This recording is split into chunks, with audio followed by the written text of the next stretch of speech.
Okay, we're back again, and no, this is not a beer, this is water. Well, kinda, it's like flavored liquid death water. I see these on podcasts all the time, and I was at a supermarket the other day and decided that I really wanted to try it, so I bought a 12-pack, and I'm not gonna lie, it's pretty tasty. It's 20 calories, 4 grams of carbs, no protein or anything, but hey, not bad for a little thirst quencher. Not sponsored or anything, but if you're watching Liquid Death, reach out because I'm looking for sponsors. Welcome back to the channel, everybody. The podcast, the channel, whatever this is. Today we have a video podcast, so if you're an audio listener, jump over to the YouTube channel, to the Chase Summit Trail Talk podcast YouTube channel, and you'll be able to see me as well as hear me, hopefully, if everything's recording properly. Today, we've got episode 56, 65. I forget the number. It'll say it in the intro. It doesn't really matter anyways. We're going to talk about a few things. We're going to talk about the Vermont 100 endurance race, which is my upcoming race, and my involvement with that race, which is actually really exciting and something new for me. We're going to talk about what training has been like leading up to this race, some of the stuff I'll be planning to bring with me to the race, and the gear and shoes and stuff. We'll also be talking a little bit about Western states coming up, the new Suunto Race that came out a few days ago now, at the time of recording this podcast. And we'll be talking about WWDC, Apple's launch of the new software feature for Apple Watch, WatchOS 11, which has some really interesting stuff that I can add a little insight to. I did post a video about that, but we'll get there. And we will be talking about the new stuff coming to Garmin, the Coros Dura, and a few other random tidbits throughout the way. We're just kind of winging it today. I want to talk about Vermont because this is probably one of the most exciting things in my small world that's happened in a while. So if you know me and my history, I've run the Vermont 100 endurance race a few times now. The first year was 2019 and I failed. I dropped at mile 43 because of crazy heat exhaustion. It was like 115 degrees out that day. I was wiped out and I couldn't move anymore. So I dropped at mile 43. Excuse my sip of this delicious drink. And then I came back again in 2022 and I was able to complete the race in like 25 hours and change, which I was really proud of. Anyways, I have a bit of a history with this race. It was the first 100 miler that got put on my radar as something I really wanted to do since it's kind of in my area. I live in New England. Vermont's only a couple hours away. So it seemed like a good first 100 to do. Even though it wasn't my first 100, it was my first attempt at 100. And I did share a lot of videos and stuff on this YouTube channel about this race. I just have like a fondness for it. In either case, I'm signed up again to run again this year in 2024. And a couple of weeks ago, someone from Vermont, from the race organization, reached out and asked if I'd be interested in sponsoring the race. And at the time, I didn't really know what that meant because my operation here isn't a big operation. Chase the Summit is pretty much just me. I do have some help from other people, but for the most part, I'm the person, in front of the camera. I'm the person writing the scripts, doing the testing. And of course, I'm the person running the merch store and shipping everything out. I put everything individually in boxes myself. So it's not a big operation. I don't have a ton of money to throw around. So when they mentioned the word sponsorship, I was like, well, I'd love to be involved in some way, but I don't know if I have the means to be a true sponsor of your race and provide money in any way. Anyways, we got to talking and it actually worked out in a way where what they were looking for was really more,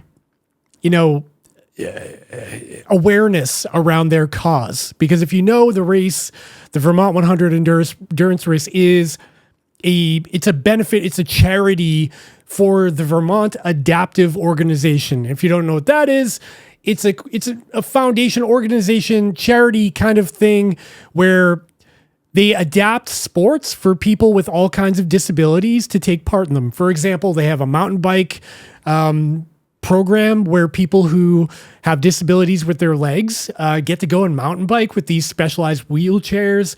They have other programs for running for people who might not be able to see or hear, visually impaired athletes. And the Vermont 100 endurance race is a huge benefit to that cause. They basically, all of the profit from the Vermont 100 endurance race goes towards the Vermont Adaptive, which is super cool. I guess what I'm getting at here is my involvement with the Vermont being a sponsor for the race is basically using my platform here on YouTube with both the podcast and the main YouTube channel to just grow awareness for their cause, what they're trying to do, and of course, trying to get donations in the door, raise money for a really good cause, something I believe in. And it's a big part of what the race makes the race so special. With all that being said, there's a couple of ways if you want to help. Totally voluntary, but I do want to mention it in this podcast. If you want to help the cause with the Vermont Adaptive and the Vermont 100 and Chase the Summit, help us all. There's two ways you can help. In the comments down below, in the description of this video and the audio version in the show notes, I'll have two links. One link will be to a donation page where you can make a straight up donation to Pledge Reg, where it's totally transparent. I'm not taking any of the money. They're not taking any of the money. It's completely going to the Vermont Adaptive, and you could just donate there. Any amount helps. It's really appreciated. And the second way you can help is to go and shop at chasethesummit.com. Yes, shameless plug, but what I'm doing here is I'm offering a discount code that is Vermont100, all one word. And if you use that discount code, you will get 10% off your entire order. So that's good for you. But the best part of it is if you use that discount code, I'm also going to take 20% of the profit of that order and then give that as a donation to their cause. So I'm basically making no money on these orders. My profit margins aren't huge, but I found this to be kind of the best way. It's kind of a win-win situation. We get some, awesome Chase the Summit hats and merch and t-shirts and everything out the door. People get to wear them. You get something out of it, and the Vermont Adaptive gets something out of it. So if you're interested, totally voluntary, of course, check out the links in the show notes and the description on YouTube for both the donation page and to head over to chasethesummit.com where you can pick out a hat or a t-shirt or a sweatshirt or whatever. Get some money off and make a donation. Okay? That's all I'll say about it. Oh yeah, I have one more thing. Because I am sponsoring the race, I'm actually going to be there both running it. Yes, of course, I was doing that anyways.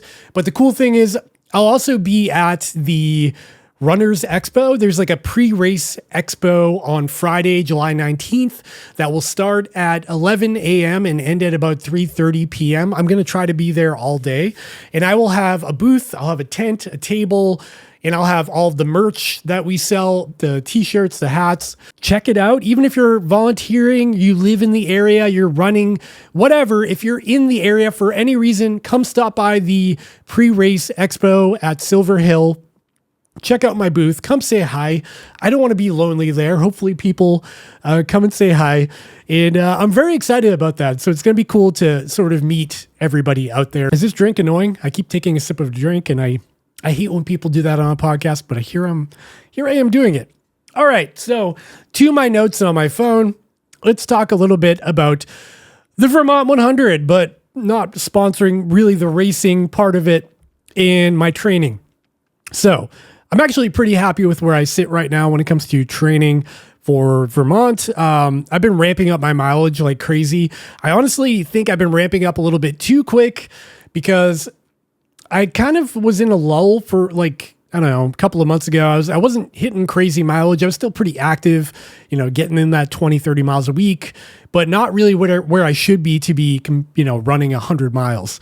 So lately, last week, I cracked 60 miles. That is pretty good for me. I know most people out there running a race like this probably want to be hitting 100 miles in a week to be ready for a 100-mile race, but I don't think I've ever done that before. I might have had a 100-mile week before, but it's not something I typically do. I just kind of rely on pure grit to get me through the 100-mile race. But I'm pretty happy where the training sits right now. I've been seeing my VO2 max creep steadily uphill on my Garmin and all the other devices that I've been wearing, and things are looking pretty good. The body's feeling pretty good. And as a test, I've been doing like back-to-back long runs where I'll do like a 20-mile run, on Saturday, and then I'll follow up with like a 15-mile run on Sunday, and just back to back. And by the time I get out for that second run, I'm actually feeling pretty good and not totally destroyed. So that's a pretty good sign of where I stand right now. Now, if you know me, I'm like not very good at structuring workouts and having a real detailed training plan. And I'm doing that again this year. I just kind of wing it. Not something I'm proud of, but like my schedule is so flexible with the kids. I got 4 kids. I got this weird job where I'm juggling a lot of things back and forth. So I try not to put too much pressure on like putting things on the calendar, but I am trying to be more strategic about what I'm doing on a given day. Like I said, I'll do back-to-back long runs. I'll do a day of speed work if the legs are feeling fresh. I'll do like a trail run with a lot of elevation gain to get the hill climbing ready, because Vermont has a crap load of hills. It's about 100 miles long, but it's got about 17 to 18,000 feet of elevation gain along the way. The trails aren't like overly technical though. They're not like super rocky and rooty. There's probably 20% of the whole course is that, traditional East Coast single track, rocks and roots, mud and kind of things. But for the most part, like 80% of this race is like buffed out Jeep roads that are really wide and pretty flat, but there is a lot of rolling hills and rolling terrain. And that is actually kind of the X factor of this race. Because if you imagine like a hiking trail or like a single track trail running trail, when you go uphill, like you're climbing up, typically you're going to be like on a staircase. Like there's going to be rocks and logs and stuff. You're kind of climbing uphill. But at Vermont, the roads, the Jeep roads are all very smooth, but they are all rolling. There's a lot of incline and decline. And because of that, your foot isn't really on a staircase. It's not like sitting flat. It's always at this weird angle. And that weird angle can lead to Achilles problems because you're going uphill with your foot slanted up, or just blowing out your quads because of all the descent and trying to move fast on the downhills during a long race. So that is something I need to be very cautious of. Now, when it comes to planning for the race, training's been pretty good, but like all the other aspects, I'm kind of a mess. Like I just booked my hotel room today. The race is only 3 weeks away. It's July 20th, the race starts. July 19th is the pre-race expo. And everybody will be finishing up on July 21st because the race starts super early. But like I said, I just booked my hotel room today, and I'm actually trying to decide what shoes I'm going to be wearing, which is like a huge decision at a race like this. But the unfortunate thing is my trail shoes and my road shoes both are totally dead right now. I need new pairs. And unfortunately, the models I was wearing are really hard to find right now because they're not made anymore. So I probably can't get the exact shoes. So I actually went on like runningwarehouse.com, and I, not sponsored or affiliated or anything, and I ordered literally like $700 worth of shoes to just try out a bunch of different kinds and then try to find the best fit so I could break them in the next couple of weeks before the race. And I'm in the process of working that out. It's very ugly. I don't recommend it. Last time I ran in Ultra Mont Blanc shoes, which actually did work out pretty well. And I actually still own a pair of those with some life left in them, but they are kind of beat up. So I don't know if I'll wear those or one of these new pairs. It's kind of a gamble. We'll find out. I'm torn between the Mont Blancs or going with the new Hoka Speed Goat 6. I have a pair of those right now and I actually do like them. I've also got a pair of Hoka Challengers, which I really like. And they might be best suited for this race since they're kind of a hybrid shoe between road and trail. And I'm also toying with the idea of running with a pair of Ultra Lone Peaks, but it's very up in the air right now. And that kind of makes me nervous. The other thing that makes me nervous is I just switched my nutrition. So I'm starting to use precision gels, and I've never used them for a long race like this before, but I have been training with them. But I really like these precision gels. Again, not sponsored. I just bought them with my own money. But there's something about them. They don't have a lot of flavor, and that was an issue for me. I used to use Goo Roctane was like my go-to, And after a long time of taking in those goos, they have such a strong flavor. It like wears on your palate. Your tongue gets dried out from all the sugar. It's just like really uncomfortable, where these precision gels they're kind of subtle. Like they don't have a strong, intense flavor, and the texture of the liquid inside the gel itself is very watery, and it's easy to kind of just squirt into the back of your throat. That sounds gross, but it's easier to get it down than something you almost have to chew, because those goo gels are so thick and viscous, I think that's the right word, that you almost have to chew them to get it down your throat. And it's just not a pleasant thing when you have to do that for a long period of time. So I'm going to go with those for the race. For the vest, I'm going to be wearing the Salomon Advanced Skin 12 set. That's a vest I've owned since like 2018, seen a lot of miles, but it still works. So I'm going to wear that. And when it comes to the watch, you might be asking, what are you going to wear? Well, probably realistically like 3 different watches, but I know I'll have the Garmin Forerunner 965 on. I might have an Apple Watch for some testing I'm doing, and I'll probably have something else. I don't know yet. So that's the rundown. I will be wearing a Chase the Summit hat because it's the best hat out there. Go buy one at the link in the description down below. I'm going to be wearing the shorts I'm wearing right now, which are Patagonia. Did I say it right? Strider Pro 5-inch shorts. Those are my go-to right now. And I'll probably have a CTS shirt on as well. For socks, I think I'm going to do the Ingy toe socks. Those are kind of my go-to. I know people don't like them, but I like them. So Western States, I'm filming this on June 27th, 2024. We are just 2 days away from the Western States endurance race out in California. And I tell you what, all the media buzz around this, from the Free Trail podcast to the SWAT podcast to all the other ultra running podcasts out there, Single Track, whoever else, sorry if I missed you, has got me so hyped up, and it has me so bummed out that I'm not going to be there, because I was there. I got to go back in 2022. I got to spectate. I was there with Hoka. It was so much fun. I think I need to go back again next year, even if I'm not running, just to be there, to be around the whole vibe of what this race is, because it's such an amazing race. And this year, because of my FOMO, I've been following it quite a bit, watching the pre-race interviews and stuff. It's going to be very exciting, because I think it's like the 4th consecutive year maybe that a champion from last year is not coming back this year, which is kind of weird. And this year, Jim Walmsley is back after a hiatus from Western States, after going and being the first American to win UTMB and just be a total savage on the trails. He moved to France to like get better climbing legs and everything. And now he's coming back to the Western States, and he's going to be competing with the likes of like Hayden Hawks, who also looks very hungry for a win, and a lot of other incredible athletes.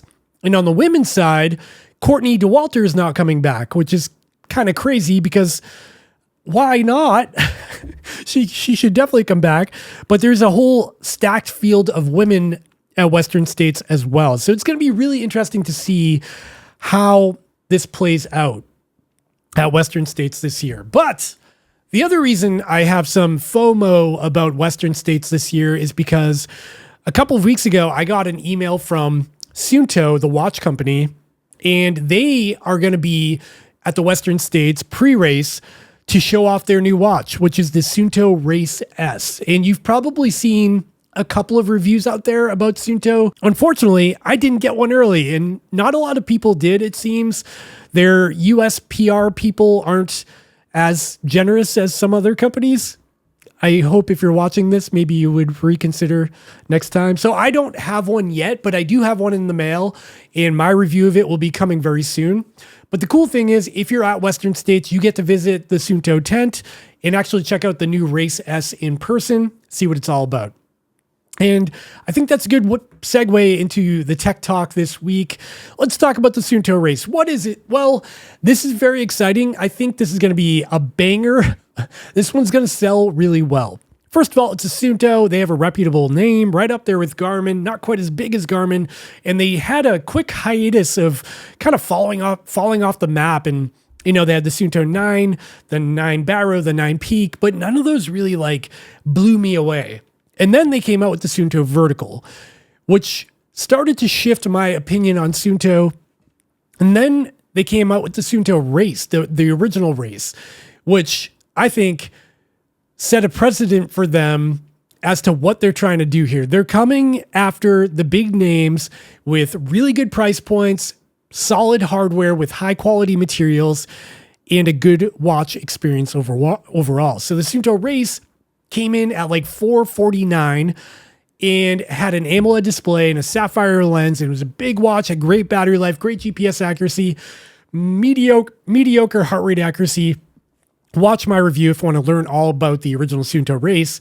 But overall, a banger of a watch for that price, because it was competing with like the Garmin Epics at $1,000 or, the Coros Vertex 2S at whatever that is. All very expensive watches. And then you have Suunto over here releasing something of the same caliber at a much lower price. And that's what they're doing here this time around as well. They have the Suunto Race S. It is $349 here in the USA. That price is bananas because this watch is built out of metal. It's got high quality materials and it's made in Finland this time around. That was a big complaint about the original Suunto Race. It was made in China, but now the new Suunto Race S is made in Finland. If, however, you buy it in the USA or Canada, if you buy it in Europe or another country, you might get one made in China. That's just a logistical thing to have warehouses closer to where they're shipping. But if you're in the USA and you buy a Race S, it should be a Finnish or Finland-made watch, which is super cool. A couple of other details about this. It's a smaller watch. So if you saw the Suunto Race and thought that was way too big, good news, the Suunto Race S is smaller. It comes in at 45 millimeters in diameter, which is the same size as a Forerunner 965 or Garmin Phoenix middle of the road or an Epix middle of the road. It's got a new heart rate sensor, which seems to be vastly improved over the old heart rate sensor from the Suunto Race and Vertical. It's got a 1.3-inch AMOLED touch-enabled display. It's got a faster computer inside, so scrolling around the interface is much quicker than the original Suunto Race, which was a complaint as well. It's got a steel case around it. However, it does not get the sapphire display that the original Suunto Race got. This one has a Gorilla Glass display, which is a trade-off I think most people would be willing to make for this price point. However, I can say in my experience, I have scratched a lot of Gorilla Glass displays in my life. In fact, the 965 I'm wearing right now has a screen protector on it just to protect it because I don't have a great history. I'm very clumsy. I end up hitting a brick wall or something and scratching my watches. Sapphire, that's never been an issue, but on a Gorilla Glass watch, it can be an issue. So just consider that. And on top of all that, at that $350 price point, it still has great battery life. You get 30 hours with the highest accuracy, 40 hours with decent accuracy, and 50 hours if you go into like their endurance mode or battery saver mode. All very impressive stuff. I cannot wait to get my hands on this thing and start testing it out for review. So stay tuned to the main channel for that because it looks really good. I'm excited about it. Okay, let's move on to the next topic. Strava. So Strava, if you followed along their Strava camp thing they did like a month ago, I was there out in Los Angeles, California, where they announced a bunch of new features for Strava, from new group features to new algorithm features with AI. And the other thing is the biggest, most requested thing for Strava, dark mode. It's here. It's finally rolled out. So if you have Strava installed on your phone, I recommend you go to your app store and make sure it's up to date because dark mode is now available and you'll be able to enable it right away. Not a huge thing, but I thought it was worth mentioning. And if you want to learn more about all the new features, check out my review on YouTube where I go through all the new stuff when I was out at Camp Strava. Okay, next topic, Apple WWDC. This has been, it's been what, 2 weeks now? I think WWDC happened on June 10th, but I haven't done a podcast since then, so we're going to talk about it now. Big things happening for the Apple Watch. So if you don't know, WWDC is the Worldwide Developer Conference that Apple hosts every year, and it's typically where they release all of their new firmware, software updates for their phones, their iPads, MacBooks, all their products. And typically where we see kind of a foresight of what will be happening with Apple Watches in the future, with the next release, whenever that might happen, probably September. I don't know anything, but I would guess September. Okay, so in Watch OS 11, there are some key new features for fitness for athletes out there, including, this is a big one, training load. So the Apple Watch now finally has a native training load without needing to download any third-party apps. And this was a criticism of not Garmin, but Apple that I have had for years and years. It's like if you buy a Garmin watch, when you take it out of the box, you sort of have everything you need. You buy a Coros, a Garmin, a Suunto, whatever. You get your training load. You have some form of recovery advisor. You have your daily wellness metrics from step count, sleep tracking, all that stuff, all baked into the product right out of the box. Now, Apple Watch, however, has never been like that. The experience is typically you buy an Apple Watch, you take it out of the box, and then you rush to the App Store to download 5 different apps to accomplish what you want to do. So if you wanted training load, you would download something like Athletic, for example, or Elite HRV, or what's the other one? iSmooth Run, which is another running app that has like a training load built in, or even, which is Health Fit, I think is another one. There's a lot of them out there, but you basically need to download one of these third-party things to import your data into to get like actionable recovery in training load and all of that. No longer do you need to do that because it's all baked in to the Apple Watch OS 11 software. So the way this is going to work is training load lives within your activity app. That's both on your phone and on your Apple Watch. And within your activity app, you can see a new icon in the top right corner for training load. It's a little graph icon. You tap on that, it'll bring you into your training load. There's going to be 2 different training loads, a 28-day rolling average, and then there's going to be a 7-day training load as well. And the cool thing about this is you will be able to go in and filter out what kind of activities you want to analyze in your training load. So if you're mainly a runner, you can just look at running and see that training load. But if you're a multi-sport athlete, you cycle, you run, you swim, you can look at those activities individually and see a different training load for cycling, swimming, and running. Just super cool. Another unique thing to training load on the Apple Watch is they have an all-day training load, which includes everything. That's running, cycling, your walk to the mailbox, your step count, your calories burned, your general activity throughout the day will be reflected on your all-day training load. And I thought this is really cool because that's a metric most of the competitors are not giving you. For example, Garmin only gives you your training load for activities, where Apple will give you a generalized training load for just your daily life.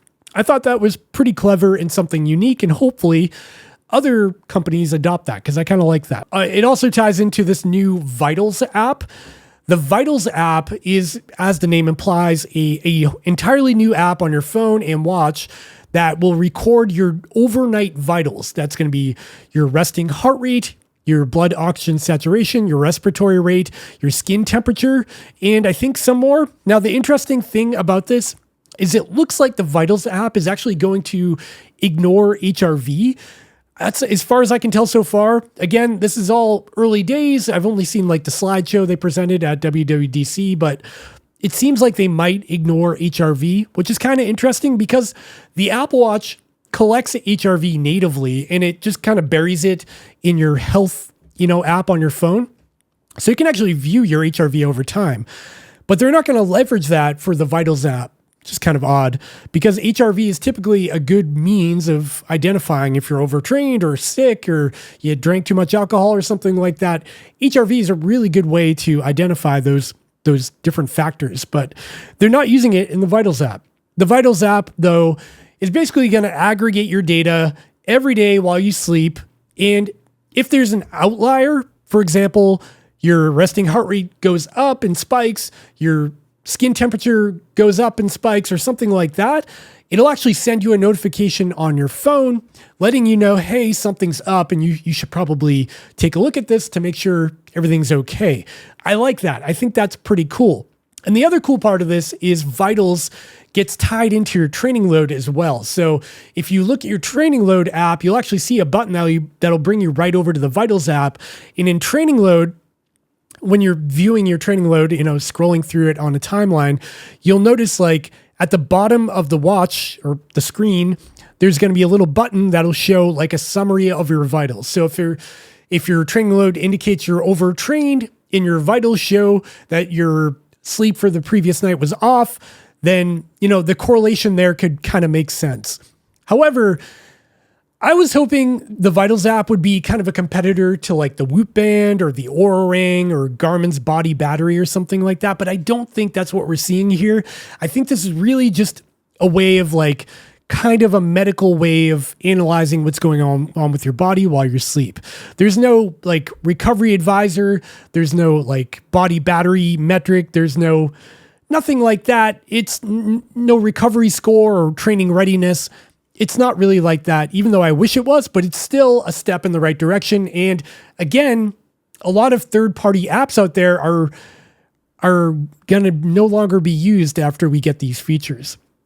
Another thought on this whole training load vitals thing is that it's a very Apple-esque like launch in that the fact that they're not giving you a lot of metrics like numbers and data to dive through, and instead just kind of giving you like a summary graph of your training load, I think they're doing this as a way to like introduce this metric to the masses. There are millions of people out there with Apple Watches, and I would say 90 to 95% of them probably have no idea what training load actually is.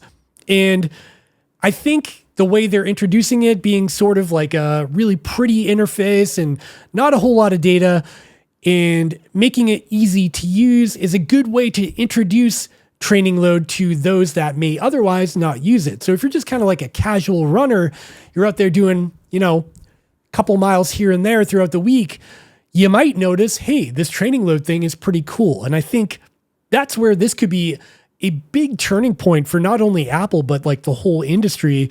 Once the masses out there kind of learn what training load is and how it can be beneficial, it could be really interesting to see how like the average Joe moving forward could leverage that kind of information. But that's the activity app, the training load.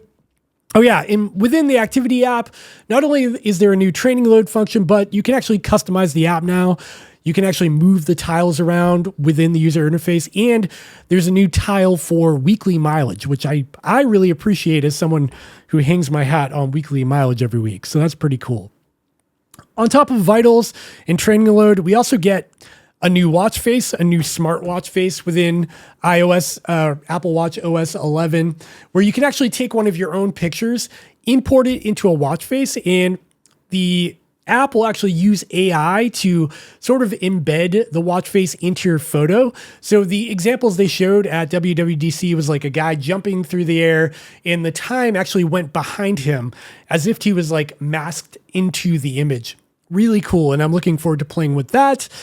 And finally, we get a new smart stack in Apple Watch OS 11 where they've included a new rain predictor widget and a new translation widget where you can tap and translate languages in real time on your watch. Pretty cool. The final thing, and last but not least here, is something they didn't even talk about at all during WWDC, but they sort of like flashed it in a little graphic at the end of the announcement. And it's that the mapping and navigation is going to change on Apple Watch OS 11. For the better. So if you remember in Apple Watch OS 10, they had a big announcement that we could now have offline maps on the Apple Watch, and that's great. However, there was a catch, as always. So on Watch OS 10, you could have offline maps on your Apple Watch. So if you're going on a hike or you're trail running or something, you could see the map on your watch while you're out there without needing a cell phone signal. But you would still need your phone on you because the way they achieved this was they would store the map data to your phone and then your watch would communicate with your phone to get the offline maps. Not a great solution for those out there who don't always have a phone on them, or maybe your phone battery dies and all you have is your watch. So in this update, in Watch OS 11, they've finally done it. You can now store maps in Apple Maps offline into the watch's internal storage. No longer do you need your phone on you. This is a huge deal. And not only that, you can actually now design custom routes, just like you can on Garmin Connect or the Coros Explorer tab or in the Suunto app. you can actually design a course for like hiking, trail running, whatever you want to do on the map on your phone, on your Mac, or on your iPad. And you can actually import that route into your Apple Watch to follow it in real time when you're out on the trail. Super cool. So you can do this entirely offline, and I'm looking forward to trying that out as well. Now, the only thing they need to fix on the Apple Watch experience when it comes to mapping and navigation is embedding a map into the workout app. If you're an Apple Watch user, you know what I'm talking about here. If you're out on a hike or trail run and you're using navigation in Apple Maps and you're recording a workout at the same time, you have to fiddle with your watch a lot to jump from one app to the other. You have to double tap the button to go into the recent app folder, tap on the maps, double tap again to get back to your activity to see how far you've gone in terms of distance or how fast you're running. And it's too cumbersome, man. Just add a map page, take an Apple Maps page and embed it directly into the workout app so you can just scroll that little wheel and scroll through your data pages and find the map. That's what I want, at least. Maybe I'm in the minority. Let me know in the comments down below. I'd like to hear from you. So that is Apple Watch OS 11 in a nutshell. I probably talked too much about that. I made a whole video about this already, and I'm kind of just regurgitating that. I apologize for that, but I thought it was still worth be talking about here. So moving on to iPhone OS 18. Another big deal. So I'm going to skip like 99% of what they announced for iOS 18 for phones. If you have an iPhone, that's the operating system, of course. They announced a whole bunch of new features, including a new Siri, a new AI feature called Apple Intelligence that's kind of on all of the devices, including the iPad, the Mac, the phone. All really cool stuff. The one thing that stood out to me, though, and again, they only talked about this for about 53 seconds, is that on Apple Watch or iPhone, too many Apple products, on iPhone iOS 18, you'll now have the capability to send text messages via satellite. This is crazy. So if you remember last year on iPhone, what was it? I'm getting so confused between Apple Watch and iPhone. iOS 17, they announced that you'd be able to get SOS over satellite. And what that meant was if you're hiking or trail running and you're out in the off the beaten path, off grid, you have no cell phone signal and you break your leg, you could dial 911 on your phone and still get emergency help in a pinch via satellite with no cell phone towers around. And you'd have to aim your phone a certain way at the sky and it would beam the signal up to a satellite and get you connection with emergency responders. And that was super cool. But this year, they've now announced that they're going to allow this to work with standard text messages. So when you're not in an emergency situation, maybe you're hiking and you want to just let your wife or husband or whatever, your kids know that you're running late, you can send them a text from the top of a mountain with no cell phone signal saying, hey, I'm running late. Again, you have to aim it at the sky a certain way. That's how it works. But it will be two-way communication. And not only will this work with iPhones, you can send text messages to Android devices or whatever else through standard SMS. It will support emoji support, reaction support, all of that stuff. But you won't be able to send like pictures or video because that's just too much data for that satellite connection.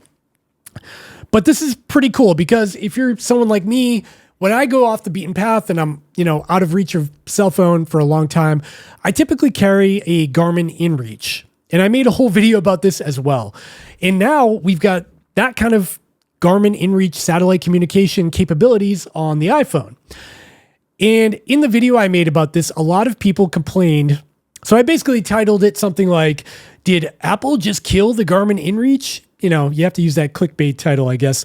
But a lot of people got mad at me saying, well, a phone isn't an emergency device. A phone isn't going to replace my InReach. 2 is better than 1, and 1 is none. That's something I heard a lot. And I think it's easy for people who own a Garmin InReach to think that way. But you have to remember there is a huge amount of people out there that go hiking and trail running who don't even carry a phone.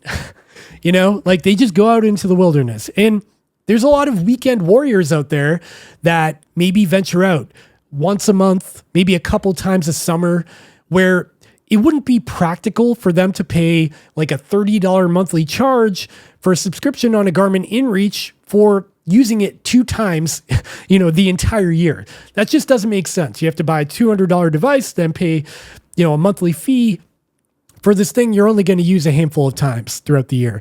So the fact that we have these capabilities on a phone, in my opinion, is a huge deal, because those people, those weekend warriors, are not going to buy an inReach anyways. And if they have an iPhone, they now have communication in an area where they otherwise wouldn't. I think, don't get mad at it. It's a really good feature. Now, there are a lot of questions here. Is it going to be free? Apple kind of alluded it. It might cost something down the road. At launch, it might be free. Who knows? But if it is a cost, how much does it cost? Is it $5? Is it $10 a month? No one knows at this point. But I am really interested to see, A, how it works, and B, if it will be free. That's going to be the question. Okay, couple of other things we have before we wrap this up. We've got Garmin. Garmin gets YouTube Music. So again, I have a whole video about this as well. Garmin got YouTube Music. This was a highly requested feature for a very long time. It is a third-party app you have to download from the Garmin Connect IQ store. You can watch my video on how to do this. Again, I have a video about that. I have a video about everything here. But basically, you go to Connect IQ, you download the app, you do a couple of things, and you'll be able to get your YouTube Music on your watch. This is a big deal for all of those YouTube Music users out there, because in the past we had Amazon Music, we had Spotify, Deezer, iHeartRadio, but no YouTube Music. It was a big hole for those users, and now we have that support. The only thing we don't have on Garmin is Apple Music, and unfortunately that will never happen because Apple will never allow that to happen. And the final thing is cycling. Yes, I'm going to talk about cycling here. The Coros Dura. The Coros Dura was announced, I think, last week. Coros, I guess they're big fans of mine. They sent me one to test and review before launch. And it's really interesting to be part of this launch because I'm not a huge cyclist. I have a bike. I enjoy cycling. In the past, like in my younger years, about 10 years ago, I was only a mountain biker. Every single day of the week, I would mountain bike 10 to 15 miles every single day. And I absolutely loved it. But over time, it became like very expensive and cumbersome. And I just ended up transitioning to running because it was so simple. All I had to do is throw my shoes in the car and I'd have something to do after work. But Coros sent me this device.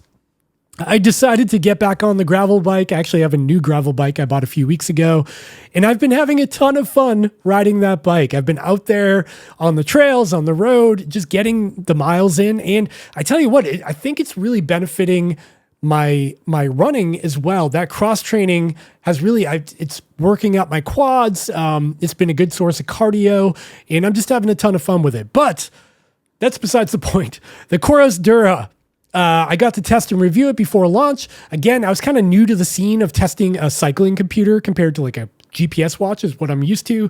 But I did have fun with it, and I actually did enjoy the device. But it was weird on launch day seeing all the reviews out there because they were so polarizing. Like, I thought it's a cool device, but again, I don't have like a pile of Garmin Edge units and, the Wahoos and the Karoos and all them to compare to. So I'm coming at this from like a newbie's perspective in the sport when it comes to cycling computers. Even though I am really knowledgeable with like GPS watches and all the technology behind it, it's just not something I use regularly. So I was coming at it pretty fresh. So I used it. I liked how it worked. But then on launch day, I saw all these other reviews from like the bigger names out there in the sport of cycling. And everyone was kind of giving it a bad rap and saying bad things about it. And maybe it deserves those things because admittedly, it is still kind of in beta. They're still kind of working out some bugs and features and stuff.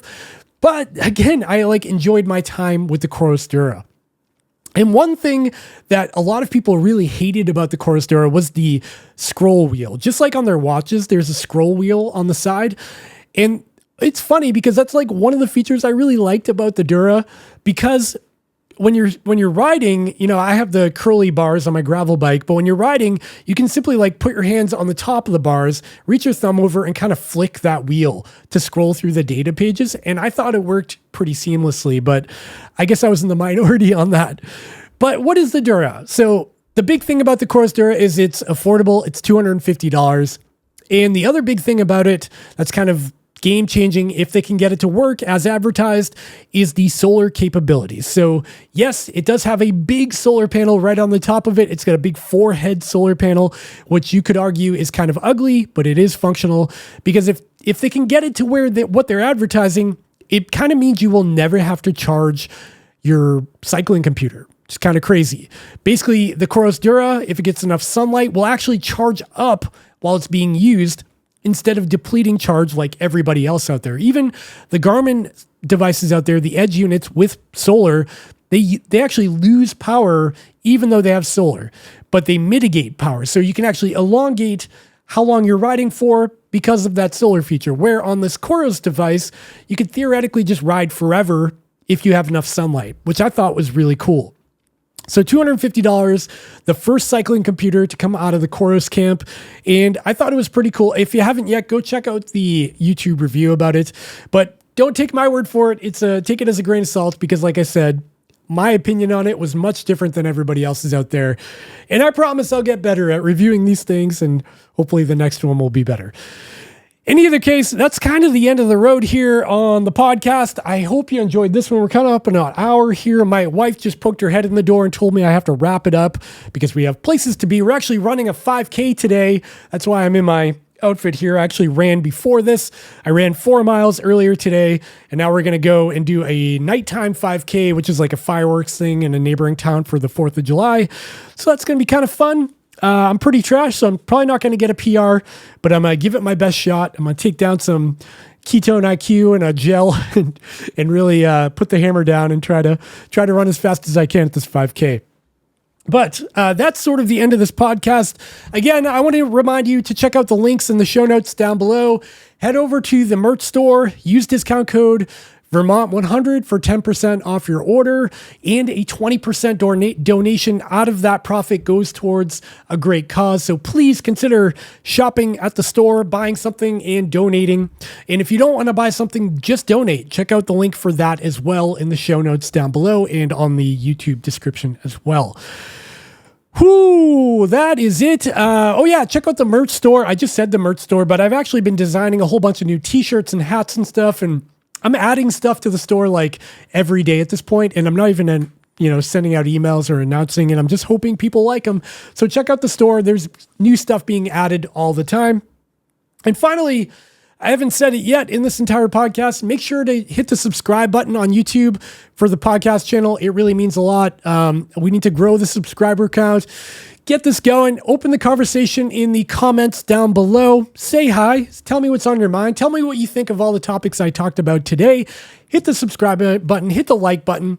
Follow me on the audio version of the podcast on Spotify, Apple Music, or whatever else you listen to. And of course, check me out on the main channel as well. If you probably came from there, but if you didn't, check out the main Chase the Summit YouTube channel as well and follow me over there. Follow me on Instagram, Threads, whatever else, and join the newsletter on chasethesummit.com. Did I plug enough things there? I don't know. Anyways, I'm going to get back to enjoying my liquid death here. That is not a sponsor of the channel, but hopefully they will be in the future. And get ready for my 5K. I hope you all enjoyed this podcast.